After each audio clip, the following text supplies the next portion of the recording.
NDP non duty paid liquor పక్క రాష్ట్రాల నుంచి అటు తెలంగాణ, అటు కర్ణాటక, తమిళనాడు రాష్ట్రాల నుంచి, ఒరిస్సా రాష్ట్రాల నుంచి విపరీతంగా వచ్చి ఇవంతా కూడా ప్రభుత్వానికి రావాల్సినటువంటి ఆదాయం బయటపోయింది. ప్రజలు అనారోగ్యం పాలైపోయారు.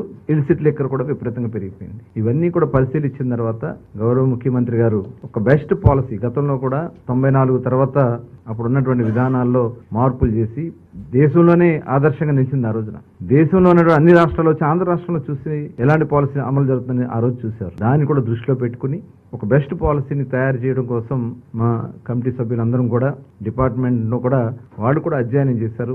దేశం అంతా వెళ్ళి దాదాపు ఒక 6 రాష్ట్రాలు గవర్నమెంట్ షాపులు అమలు జరుగుతున్నటువంటి విధానం, ప్రైవేట్ షాప్స్ అమలు జరుగుతున్నటువంటి విధానం, అటు ప్రైవేటు గవర్నమెంట్ కలిపి నడుపుతున్నటువంటి విధానం, ఇవన్నీ కూడా స్టడీ చేసి వాళ్ళకు రిపోర్ట్ చేసి ఇవ్వడం జరిగింది. అలాగే ట్యాక్సేషన్ కూడా ఏ రకంగా ఉందనేది ట్యాక్సేషన్ విషయంలో కానీ, ఎందుకంటే గతంలో మేము ఎన్నికల మేనిఫెస్టోలో ఇచ్చినటువంటి రిజర్వేషన్ కూడా ఏదైతే గీత కార్మికులు ఉంటారో ఆడి ట్యాపర్స్ కు సంబంధించి కళ్ళు గీత కార్మికులకి 10% షాప్స్ ఇస్తామని చెప్పి ఆ రోజున ఎన్నికల్లో హామీ ఇచ్చాం. దాని మీద కూడా ఒక రిపోర్ట్ తయారు చేసుకుని ఇవన్నీ కూడా మరి ముఖ్యమంత్రి గారికి ముందు రేపు సబ్ కమిటీ ముందు రేపు కేబినెట్ ముందు పెట్టడానికి ఇది ఈ రోజు 3వ సమావేశం కూడా కండక్ట్ చేసుకున్నాం.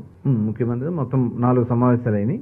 రేపు కేబినెట్ ముందు మా ప్రపోజల్ దీన్ని మరి పెట్టాలని చెప్పి నిర్ణయించుకున్నాం.